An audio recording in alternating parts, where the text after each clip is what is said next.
මං දීපිකා. මගේ පවුලේ සමාජිකයෝ ඔක්කොම 6 දෙනෙක්. අපේ තාත්තා ආණ්ඩුවේ රස්සාවක් කෙරුවේ. ඒකෙන් හම්බෙන පඩිය පිරිමහගෙන තමයි අම්මා ගෙදර හැමදේම කළේ. අපි ඉස්සරම හිටියේ මැටි ගහපු පොල් අතුගේක. අම්මගේ තිබුණ සැකසුරුවම්කම නිසාම තමයි අපිට මේ වෙනකොට ඉන්න අඩුපාඩුවක් නැති අංග සම්පූර්ණ ගෙයක් හදාගන්න පුළුවන් වුණේ. මං ටිකක් විතර ලස්සනයි. හැබැයි ඉගෙන ගන්න නම් හැකියාවක් තිබුණෙම නෑ. O level පළවෙනි පාර ෆේල් වුණ නිසාම අම්මා මට වද කරා ආයෙ පාරක් විභාගෙ කරන්න කියලා. එයාගේ වදෙන් බේරෙන්න බැරි නිසාමයි මං ආයෙ පාරක් රිවිෂන් ක්ලාස් ගිහින් දෙවෙනි පාරටත් O level කරේ. ඒත් ඉතින් පළවෙනි පාර තිබුණ ප්‍රතිඵලයවත් ඊළඟ පාර මට තිබුණේ නෑ. අම්මා නම් සෑහෙන්න බැන්නා. ඒත් තවත් මොනවාම හරි උගන්වන්න වියදම් කරන්න එයා මැලි වුණේ නෑ. ඒකයි සල්ලි ගෙවලා මාව ඉංග්‍රීසි කෝස් එකකට දැම්මේ. තාත්තා රස්සාව කළාට එයා මුළු පඩියම දුන්නේ අම්මගේ අතට. එයා එක රුපියලක්වත් එයා ගාව තියාගත්තේ නෑ. අම්මා ඒකෙන් තමයි ගෙදර හැමදේම හොයලා බලලා කරේ. ඒ කෝස් එක මාස 6ක එකක් වුණා. මාත් එක්කම මගේ යාළුවෙකුත් ඒකට ගියා. එතකොට ඉතින් අපි අවුරුදු 18 කෙල්ලෝනේ. කෙලිකම ඕනවටත් වඩා අපිට තිබුණා. එහෙම යන අතරමඟදී තමයි අපිට ප්‍රියන්ත අයියවයි සමන් අයියවයි මුණ ගැහුනේ. දෙන්නම වැඩ කළේ යාමියකේ. යුද්ධෙදී එයාලට වෙඩි වෙදිලා තුවාල වෙලා බෙහෙත් කරන අතර වාරෙදි තමයි අපිට හම්බුනේ. එයාලා කැම්ප් එකේ ඉඳන් හොස්පිටල් එකට හැමදාම වගේ බෙහෙත් ගන්න යනවා. සමන් අයියා හරිම ලස්සනයි. මට එයා ගැන තමයි ගොඩක්ම හිත ගියේ. කොහොමත් ප්‍රියන්ත අයියා කැමති වුණේ මගේ යාළුවට. ගෙදරින් පන්තියට එන්න කියලා අපි හරිම ආසාවෙන් තමයි දුවගෙන එන්නේ. ඒ පන්ති ඉවර වෙලා අර දෙන්නා මුණ ගැහෙන බව දන්න නිසා. ඔහොම මාස 3ක් විතර ගෙවිලා ගියා. ඒ කාලෙදී ප්‍රියන්ත අයියයි මගේ යාළුවයි අතර නම් ලොකු සම්බන්ධයක් ඇති වෙලා තිබුණා. ඒත් අපි දෙන්න කොච්චර කතා බහ කළත් ආදරය ගැන නම් කවදාවත්ම අපි කතා කරලා තිබුණේ නැහැ. මටත් ඕන වුණේ එයා ළඟට වෙලා මොනවාම හරි කියව ඉන්න විතරයි. අනික අපිට තනියෙන් කතා කරන්නත් ඕන තරම් ඉඩ ලැබුණා.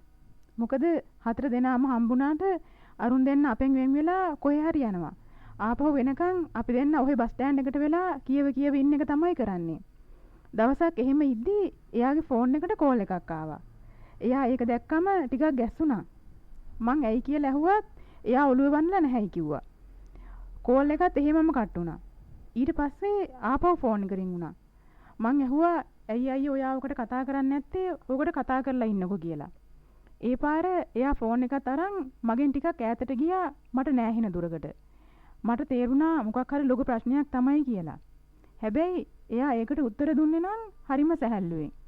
අනික එයාට විනාඩි 10කටත් වඩා ගියා එයාගේ කතාව ඉවර කරන්න.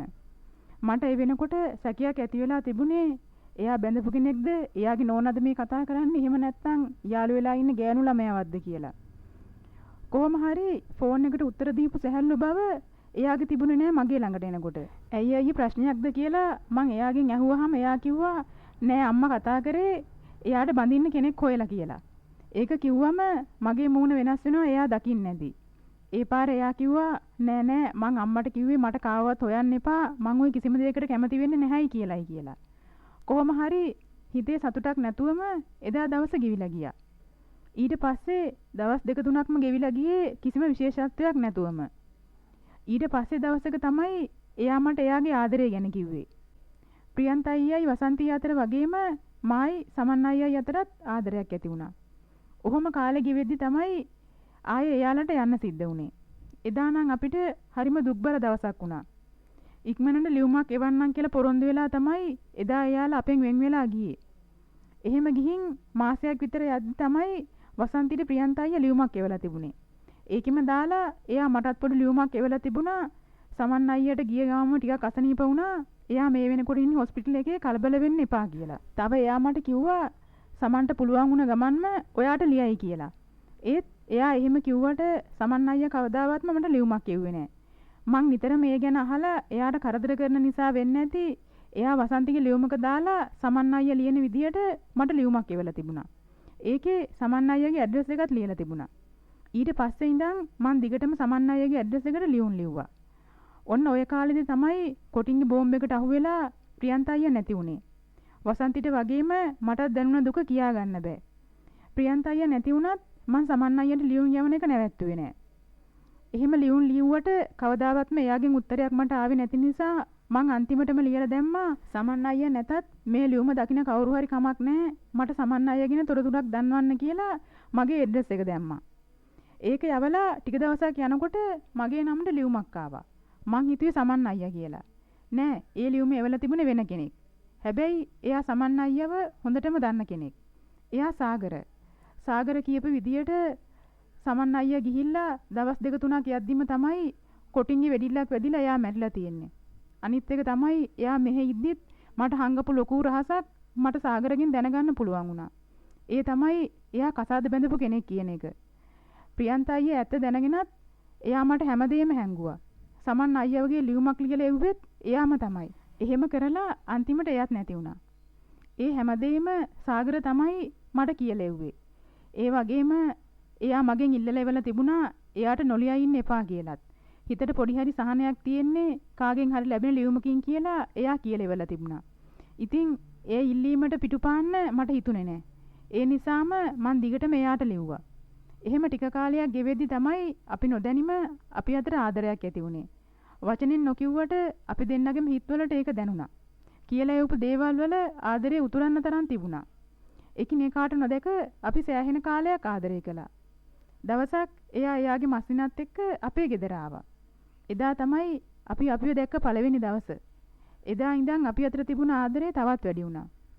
ඔය කාලෙදි තමයි යුද්ධ ඉවර වෙලාම ගියේ. හැමෝටම උදා වුණ සාමෙත් එක්ක අපි තීරණය කළා එක වහලක් යටට වෙන්න. ඒ දවසත් හරිම ඉක්මනට උදා වුණා. අපේ කැදැල්ල ලස්සන උනේ චූටි පුතෙක්ගෙන්. ඒත් ඒ ලස්සන වුණ කැදැල්ල විනාශ වෙලා යයි කියලා මං හීනකින්වත් හිතුවේ නෑ. දරුවා ලැබුණාට පස්සේ එයා ටිකෙන් ටික වෙනස් වෙන්න පටන් ගත්තා. මාව විතරක් නෙවෙයි දරුවවත් එයාට පේන්න බැරි වුණා.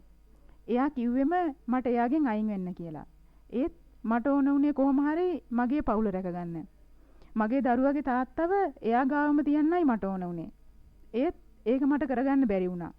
සාගර කිව්වා උඹ මගෙන් අයින් වුණේ නැත්තම් උඹලා දෙන්නවම මරලා මං හිරේ යනවා කියලා.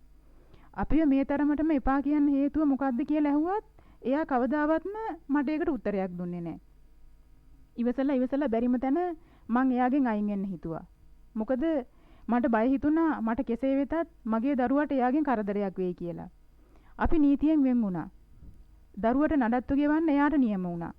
ඒත් පළවෙනි දෙවෙනි පාර ඇරුණාම ඊට වැඩිය දෙයක් එයා අපේ දරුවට දුන්නේ නැහැ. මං ඒ පස්සෙන් ඉල්ල ගියෙත් නැහැ. මං මගේ ගෙදර අයගේ උදව්වෙන් මගේ දරුවව රැක බලාගත්තා.